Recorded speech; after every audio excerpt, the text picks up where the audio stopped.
So, when I was in the Marine Corps, this is the knife I carried. Now, this is the K-Bar. This is made USA 1221. This is made by Orlean, New York. Alright. This is the K-Bar 2. It's made out of D2 steel. It was mostly created for waterborne operations, and if you know anything about the Marine Corps, we are amphibious. Alright, it's not just dry land that we go on, and a lot of times you need something that's a little bit more waterproof.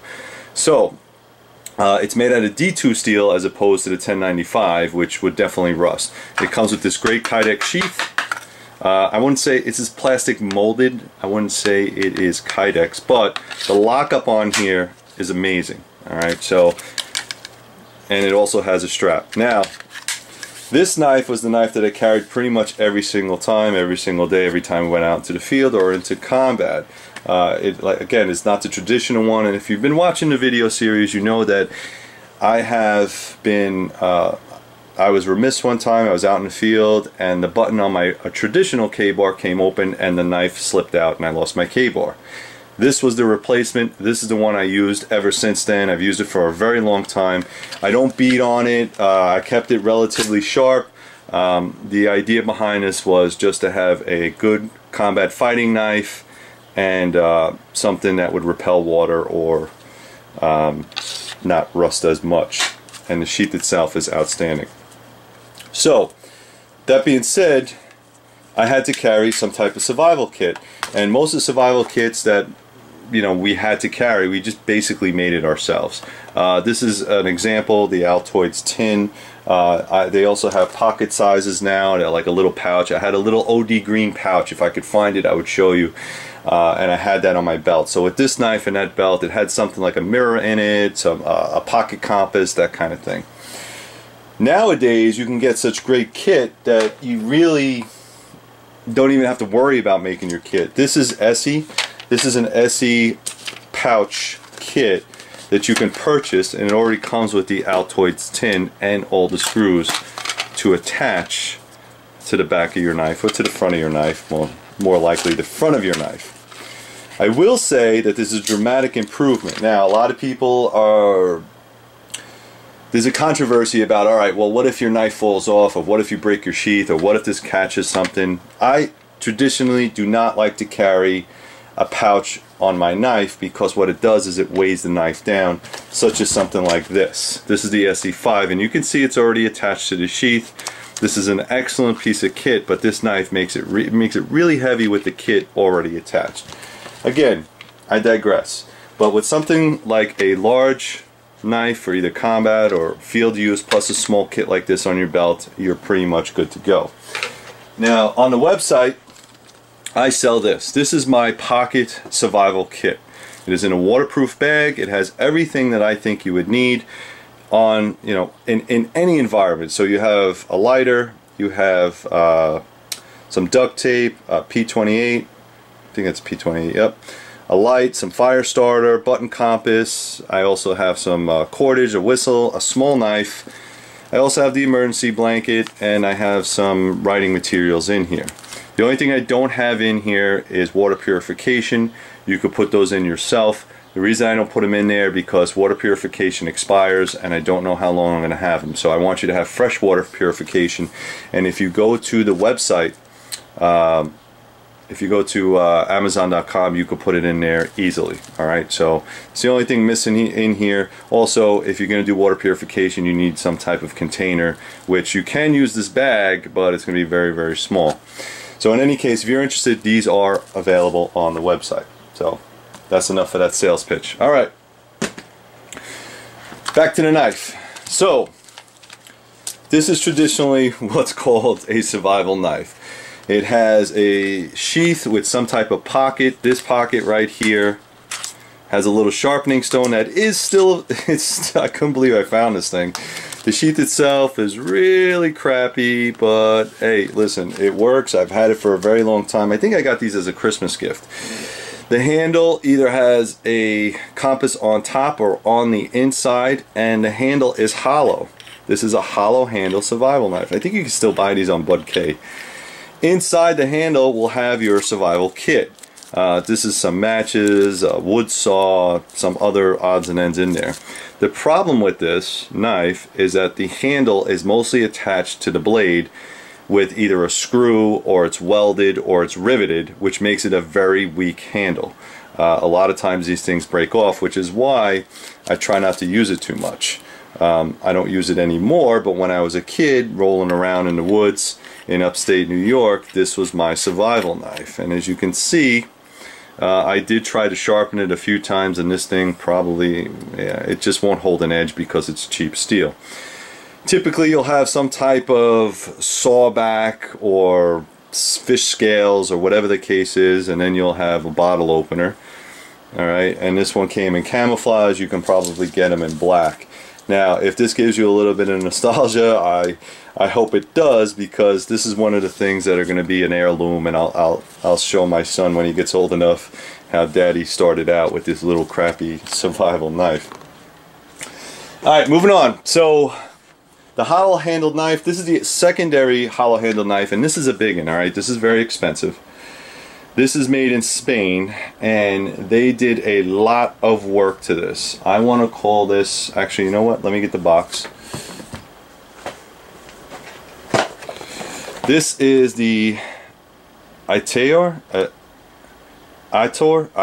whatever the case is. This is a survival knife that they created. Let me see if I can get the name for you. There it is. Get the name for it. Alright, so it's the Chihilo Ayator Jungle Knife. No, Jungle King. Okay. And what they did is, this is Spain or Peru. Here we go. Let's see. I don't know if this is their information. This is not a cheap knife. Okay, I just wanna let you know, this is not a cheap knife. Stainless steel, made in Spain. Okay. And what they did with this knife is they tried to improve on that other design, the Rambo design, and I think they have. They nailed it on the head. However, this thing is a tank. This sheath, 550 cord wrapped around. You can also, if I can get this out, use the sheath as a slingshot if you wanted to get game. Okay, everything is, this knife is huge. All right, we'll get into the knife in a second. Inside here you have multiple items. Okay, you have a secondary small skinning gut knife, and again it has some type of bottle opener, because why not. You also have all the survival kit inside here. I'm not going to take this out, but you can see you got a fire steel. I don't know what this container, I guess you're supposed to put water purification in there. You have the rubber for the slingshot kit, and all of that fits very conveniently inside here. You also have a measuring rule, you also have a signaling mirror, and this actually gives you a little bit of set of directions and instructions on how to signal for help. I think most of it is in Spanish. Yes, it is. So I guess if you were in Spain, this would definitely help you out. So, or if you speak Spanish. And the idea is this, of course, fits nicely in here, and then the case itself slides right into there. Now the knife itself is a very large knife, and this is called the Jungle King 1. Alright, like I said, the back end has some type of serrated edge, so you can do wood processing. On the top it is a very heavy duty handle. Alright, you'll have your compass, and inside here you have some more survival kit, and this is just a spring that's inside here that helps you push it out. Alright, so it helps you push out the little survival kit. Alright, this is a collector's piece for me. I will not be using this. I'm not testing it. I'm not trying to do a review. I'm just trying to give you an idea of how survival knives came about, and the, I want to say, maybe the misrepresentation of what a survival knife could be. See, again, this is just hollow pinned to the blade itself, so it's just pinned there. I don't know how well it works. I'm sure if you went to YouTube you would find a whole bunch of people that like this knife, use this knife, that kind of thing. But for the amount of money that I spent on it, it's really just a nice little collector's piece. And of course you can wear it on your belt, and I'm sure there's other ways to attach this, but this thing is a tank. We're talking about 2 pounds here that I have on my belt. So ideally that's not for me, but I wanted to give you another idea. Fox makes one that's excellent. As you can see, this thing is ridiculous. Let me get the box for that. I think this is Italian made. Alright, this is the FX01071153, and it's the FKMD Parang Bushcraft Jungle Knife, made in Italy. Alright, so we're not the only people that are crazy about survival knives. This knife by itself is actually one of the nicest knives that I've ever seen in a survival knife, and what they decided to do, if I can get this open, is to make a nice handheld parang. Alright, see if I can pull that up over there.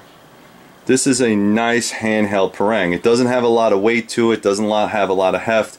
You can probably get a lot of small chores with it. Obviously you can baton. The handle is a rubber material. It does have a lanyard in the back, and ideally for me, this is something that I would consider maybe not a parang of this size, because I don't think it gives you the heft to do a lot of heavy chopping, but it is a very comfortable knife.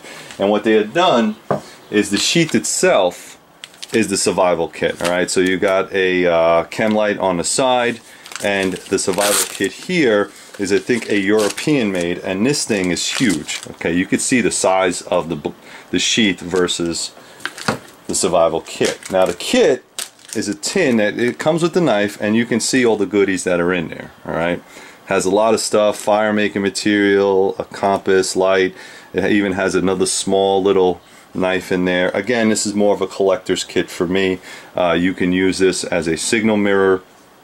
So it is very, very well thought out, and I think ideally if you were going to go with a survival knife, this is probably one of the better options. Although I don't know if a parang, in my opinion, a small parang, unless you are in a jungle, is the way to go. I'd probably go with a more traditional knife, but really, really nice, really well done. You know, I never discount the Europeans when it comes to blades or blade steel, and I think it's a good idea. Now, this is more of the American style. This is the Essie 5. Alright, if you guys have been watching the channel, you know this is an Essie 5 1/4" stick. It's probably got a 5-inch blade, obviously, the Essie 5. It's a very thick, robust knife, and this is more of the American style. Has a bow divot right here. Okay, excellent blade. The survival kit, like I said, comes in a tin, and you have to fill it yourself, and I filled up some stuff in there. Right, it has a compass, a lighter, it does have some water purification and a whistle. Alright, that kind of thing. It's small, and this one is LBV capable, so if you wanted to set it up on your molly, you can, and it does have a nice Kydex locking sheath. Again, this is more of the American style survival knife. Now, before I get into all the other stuff, I want to say that the next batch of stuff is more celebrity driven.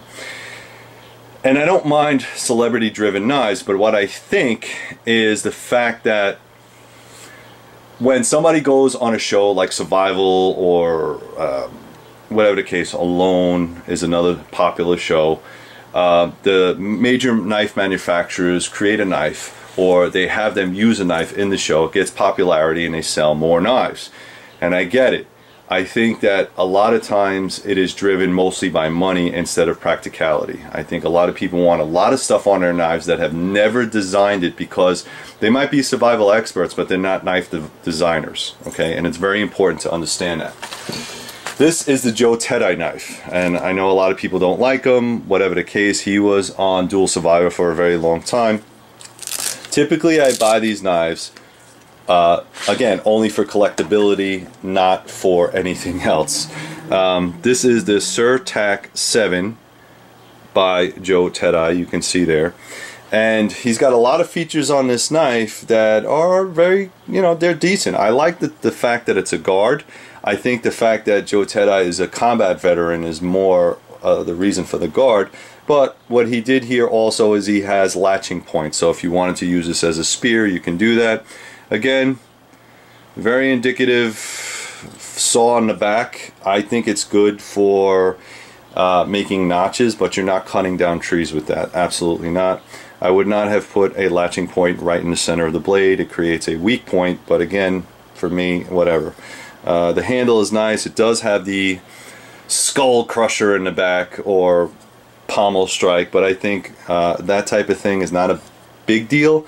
The only thing I don't like about something like this, if it's overly sharp and you have it close to your body, what'll happen is it'll dig into your side and you will cut your elbow on it. I have done that. That's why I don't like breakers on the back of my knives.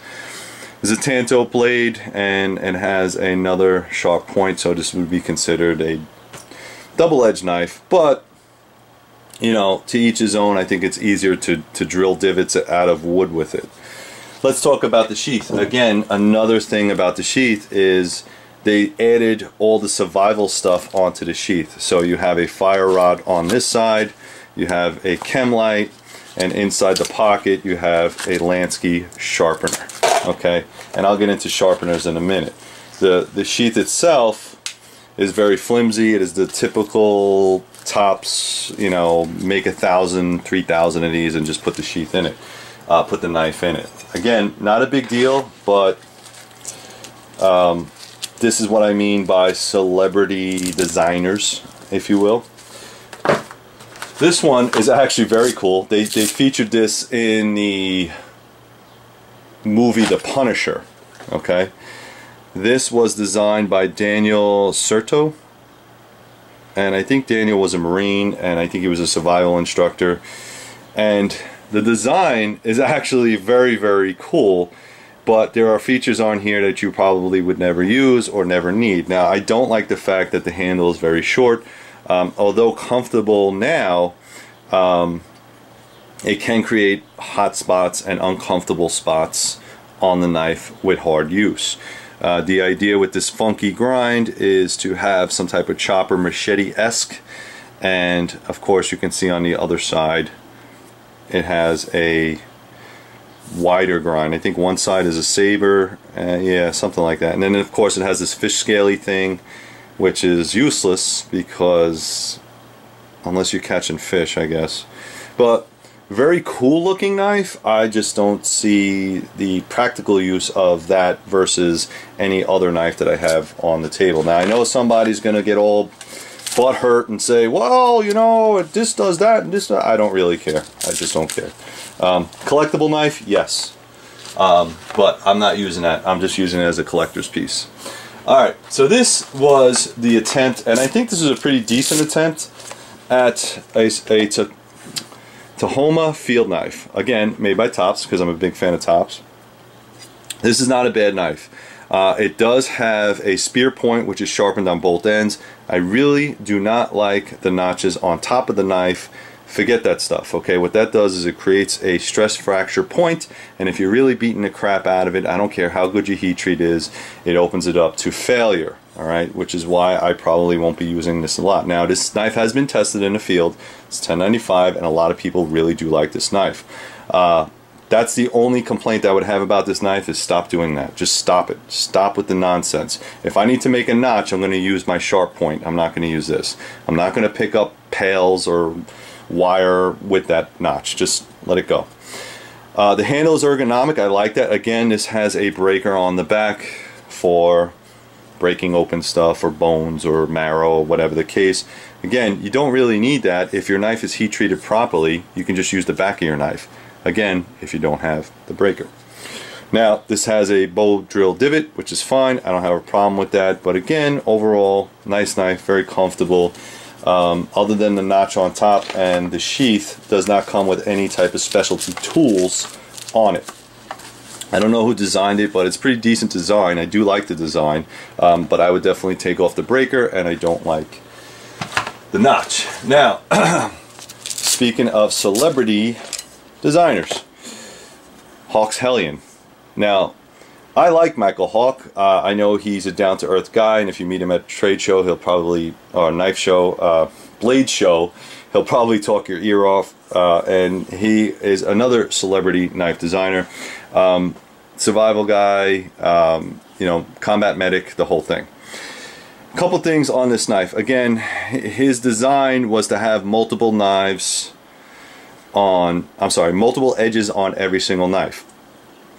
And I get it, and I get the design. It's one of those things where sometimes simpler is better, and this is not a simple knife. Okay, so you have this little piece right here that's a knife edge. This long piece is supposed to be made for chopping.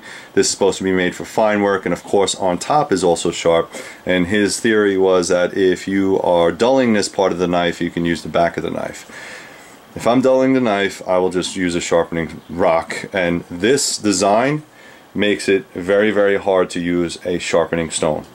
Maybe you can get away with this, but then when you're talking about 1, 2, 3, 4, 5 knives on one blade, that's very hard to sharpen, and it's obnoxious. I don't think anybody wants to do that. It does have the spear point breaker on the back.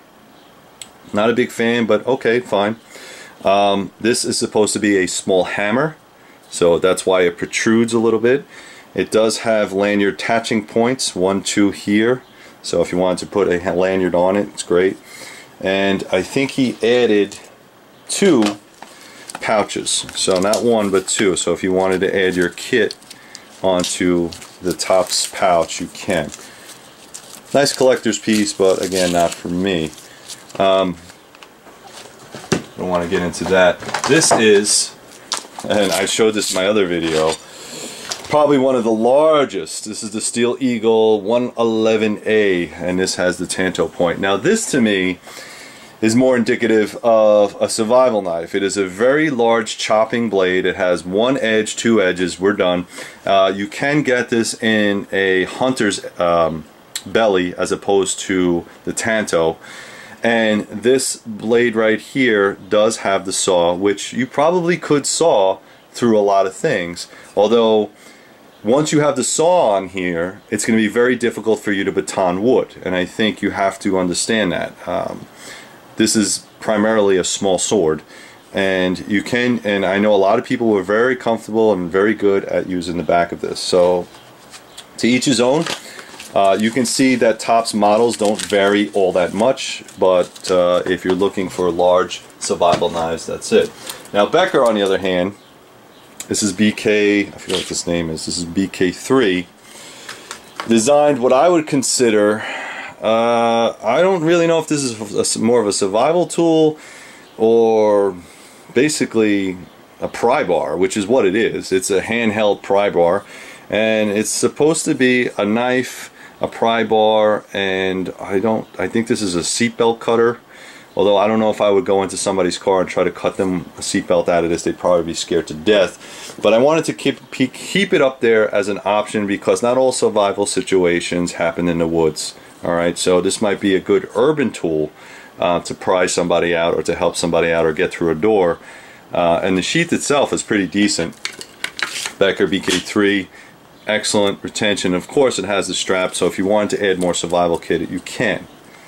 Alright. This is one of my favorites. This is the Habilis Bush Tool. Alright. It is a chopper, a cutter. It is the SRT, which is the Self-Reliance tool. This has a lot of features on it that would be considered survival-esque. It is 1095, I believe, 1095 steel. It is blue coated. The handle itself could be a little thicker. I think for this big blade you need something that's a little thicker. This is very thin. It has multiple lanyard attachment points. This little notch here is for a fire steel. It does have a large finger choil, so if you wanted to do up close work you can, and then if you wanted to use it as a chopper, it has this nice piece right here where you can just really get into it. Alright. This thing right here is if you wanted to put your knee or elbow or something or against the log, and then you could make some type of feather sticks. The only thing I don't like about this is that it is a very big blade and you only have a Scandi grind on it. Some people like that, some people don't. I would prefer a saber grind on something like this if it's going to be your one tool option. Comes in a nice leather dangler sheath. You can put a fire steel on here, which is nice. The dangler is very high quality. It is a high quality leather sheath. You can wear it across your back. You can wear it on your left side. You can wear it in multiple options. So that's not bad for a survival knife. Alright, let's talk about the Tom Brown tracker. And I wouldn't go anywhere without this video being a Tom Brown tracker. This is a Tom Brown tracker. Now, this thing has been around for quite some time. There are multiple copies of it. What's good about it, it also comes with a booklet. So if you are completely befuddled and you don't know how to use the Tom Brown tracker, it has all the information you need in this book.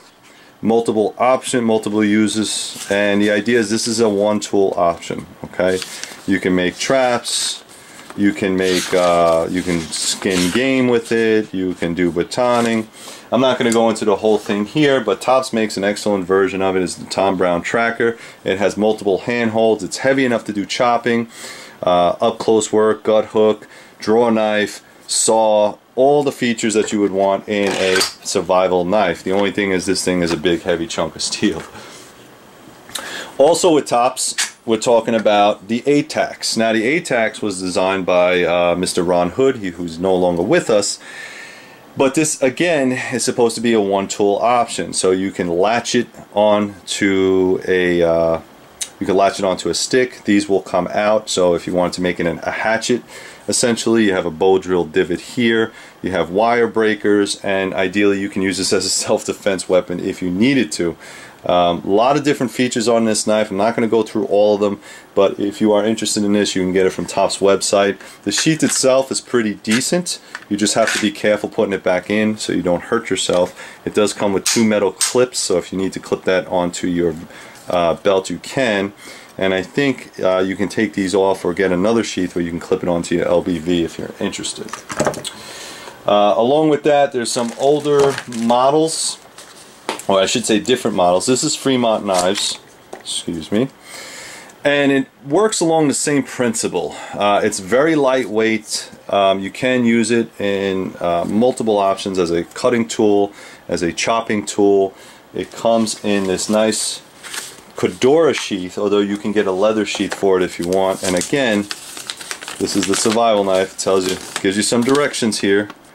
So it tells you how to latch it to a stick. You could use it for chopping, you could use it for a bunch of different things. That's Fremont Knives. And ideally I think it's a good idea, good concept, but I just like a traditional knife. Now going old school, alright, I don't know if you've seen this. This is the FM SRT. This is a very old school version of the these two knives, the ATAX and the Fremont. And if you've never seen this before, check this out. Alright, I don't even know if they make these anymore, but this is the DLR knives, and it's Salt Lake, Utah, and it gives you all the little options on here. This I got off eBay because I wanted one really bad, and I probably overpaid for it, but it's really cool.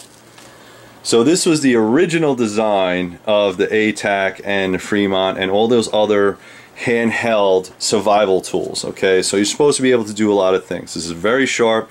You got a wire cutter here. I think you got a glass cutter. You could attach it to a stick. It comes with the paracord. It's a knife. It's just, and I think this is some type of serrations. And this thing is super sharp. Now you can, if you can find it, find the leather sheath with it. So it comes in all in one little kit like that, and you could put it on your belt.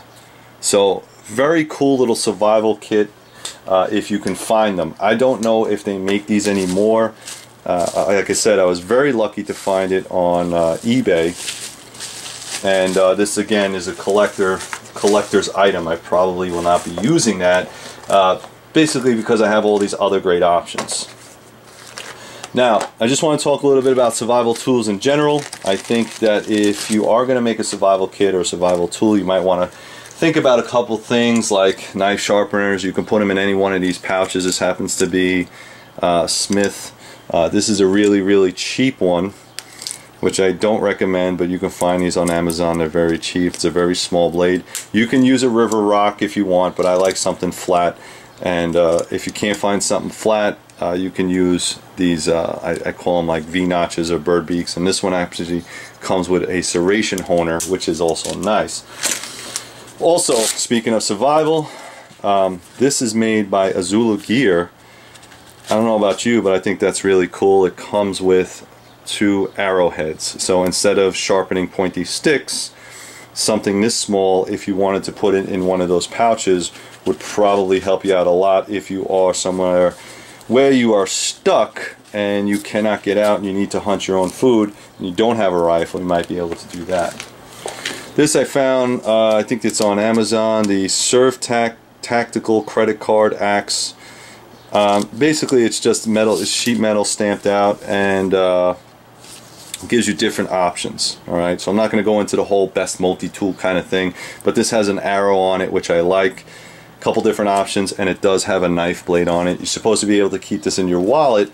Unfortunately, some states will not allow you to keep things like this in your wallet, and also it makes it a little bit heavy to carry around that block of metal. Alright, so it's up to you if you want to.